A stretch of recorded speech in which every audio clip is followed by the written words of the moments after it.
Welcome to ISR 9 news. 5 ఏళ్ల పాలనలో గంజాయి మాఫియా బ్లేడ్ బ్యాచ్ దుర్మార్గాలపై జగన్ ఒక్క సమీక్ష చేయలేదు. ఇదే ఇప్పుడు మా ప్రభుత్వానికి అతిపెద్ద సవాల్గా మారింది. చెక్ పోస్టులు పెంచాం, అక్కడ సీసీ కెమెరాలు పెట్టి గంజాయి రవాణాకి చెక్ పెడుతున్నాం.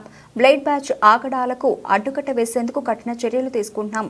హోంమంత్రి వంగలపూడి అనిత ఇందాక సభ్యులు మన వాసు గారు మాట్లాడినప్పుడు కనీసం గాంజాయి మీద కానీ బ్లేడ్ బ్యాచ్ గాంజా బ్యాచ్ గురించి కానీ బ్లేడ్ బ్యాచ్ గురించి కానీ దౌర్భాగ్యం ఏంటంటే ఒక సీఎం స్థాయిలో ఉన్న వ్యక్తి ఏ రోజు కూడా ఒక రివ్యూ తీసుకోకపోవడం, ఒక ఇన్ఫర్మేషన్ కనీసం తెప్పించుకోకపోవడం అధ్యక్ష.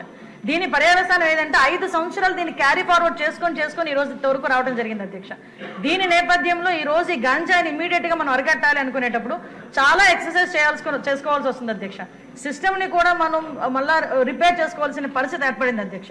ఇంతకు ముందు గాంజాకి సంబంధించి పైనుంచి ఏజెన్సీ నుంచి కిందకు వచ్చే సిచ్యువేషన్ లో ఎన్ని చెక్ పోస్టులు ఉన్నాయని నేను వైజాగ్ సిపి గారిని ఒకసారి నేను హోమ్ మినిస్టర్ అయిన వెంటనే మాట్లాడితే కేవలం 2 సీసీ కెమెరాలు ఉన్నాయి, చెక్ పోస్టులు ఉన్నాయి, దాని దగ్గర 2 సీసీ కెమెరాలు ఉన్నాయని చెప్పారు అధ్యక్ష. అంటే చెక్ పోస్టులు కూడా పెట్టుకోలేని పరిస్థితులు అయిపోయింది. ఈ రోజు మళ్ళా తిరిగి గాంజా నిర్మూలనకి పర్టికులర్ గా ఎక్కడెక్కడైతే ఏరియాస్ నుంచి అయితే మనకి ట్రాన్స్పోర్ట్ జరుగుతుందో ఆ ట్రాన్స్పోర్ట్ అన్ని ఏరియాలోని కూడా చెక్ పోస్టులు ఏర్పాటు చేసుకున్నాం. చెక్ పోస్టుల దగ్గర సీసీ కెమెరాస్ ఏర్పాటు చేసుకున్నాం అధ్యక్ష. ఏ గాంజా తీసుకునే వ్యక్తి కూడా ఎక్కడ కూడా తప్పించుకోకూడదనే ఉద్దేశంతోనే సర్వేలెన్స్ కింద సీసీ కెమెరాలు ఆల్రెడీ ఫిక్స్ చేస్తున్నాం అధ్యక్ష. దీని నేపథ్యంలోనే మనం అర్థం చేసుకుంటే అధ్యక్ష, ఈ 5 నెలల కాలంలో మనం వచ్చిన ఎన్డీఏ గవర్నమెంట్ వచ్చిన 5 నెలల కాలంలోనే సుమారుగా 25,000 కేజీల గాంజాని ఈ రోజు పట్టుకొని గవర్నమెంట్ స్వాధీనం చేసుకునే పరిస్థితి, పోలీస్ డిపార్ట్మెంట్ వాళ్ళు పట్టుకుని స్వాధీనం చేసుకునే పరిస్థితి కనిపించింది అధ్యక్ష. దగ్గర 916 మందిని కూడా ఈ రోజు మనం జూన్ నుంచి అక్టోబర్ వరకు చూసుకుంటే 916 మంది మీద ఆల్రెడీ కేసులు నమోదైన వాళ్ళందరూ కూడా వెళ్ళారు అధ్యక్ష. ఇందాక గౌరవ సభ్యులు కూడా జైలుకి సంబంధించిన విషయం కూడా చెప్తున్నారు అధ్యక్ష. ఇంతకు ముందు ఏం జరిగిందన్న దాని గురించి ఈ రోజు నేను చెప్పక్కర్లేదు, మీరు చెప్పక్కర్లేదు, ప్రపంచం అంతా కూడా తెలుసు.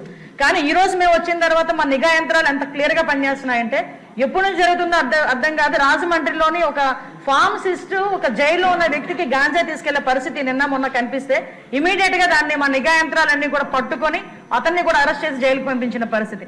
మీరు అన్నట్టుగానే ఎక్కువ ఏజెన్సీ ఏరియాలోని చిన్న పిల్లలు దీనికి ఎడిక్ట్ అయిపోయే పరిస్థితి కనిపిస్తుంది అధ్యక్ష.